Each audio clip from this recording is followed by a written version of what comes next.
There were flashes of brilliance in Arizona's win, but at other times it wasn't pretty, as to be expected with a new coaching staff. Here are my 3 takeaways from week 1, starting with the most obvious. Tetairoa McMillan is back and better than ever. The junior spent much of the offseason rehabbing a lower body injury, but you wouldn't know it based on this performance. McMillan absolutely dazzled out there. He set an Arizona single-game receiving record with 304 yards.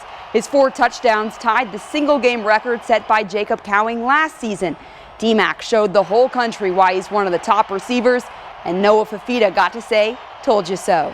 If people were listening to my interviews all offseason, they probably thought I was being overdramatic, but I think he came and proved my point perfectly. He's the best player in the country, and his statistics show that.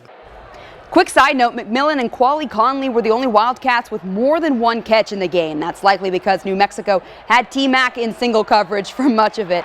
But Fafita says he needs to spread the ball out more, as teams will likely only make it harder for McMillan going forward. The second takeaway, Arizona's defense was hit or miss, mostly miss in that first half. The Wildcats gave up 305 yards and 24 points in the first 2 quarters.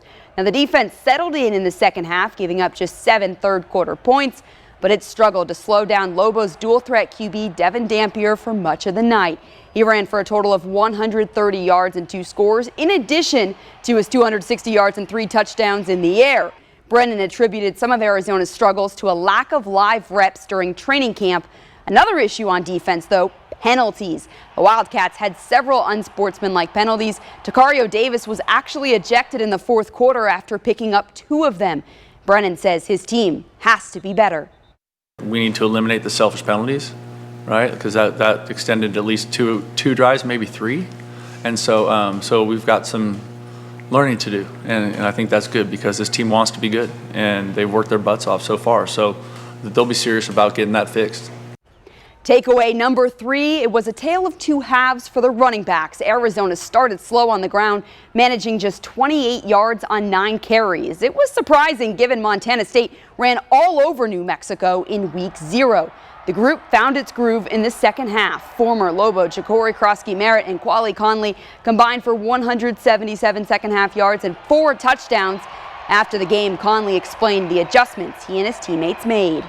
We feel like we wasn't being physical enough, and we didn't have time talking about we have to run the ball efficiently, and we came out and did that. And one extra point, one of the ways the Wildcats increase physicality at times was putting in freshman fullback Caden Luke. The CDO grad turned Arizona walk-on impressed in his college football debut. Luke is number 30 right in the middle. He was a key blocker in the backfield for 3 of Arizona's rushing touchdowns. Every time he come in, we like the whole offense to get pumped because he put in the work during practice in the weight room, and he's a freshman, state champion in wrestling. So just his presence helps the offense. Arizona will no doubt put in the work to prepare for week 2. The Wildcats host Northern Arizona Saturday at 7 o'clock at Arizona Stadium.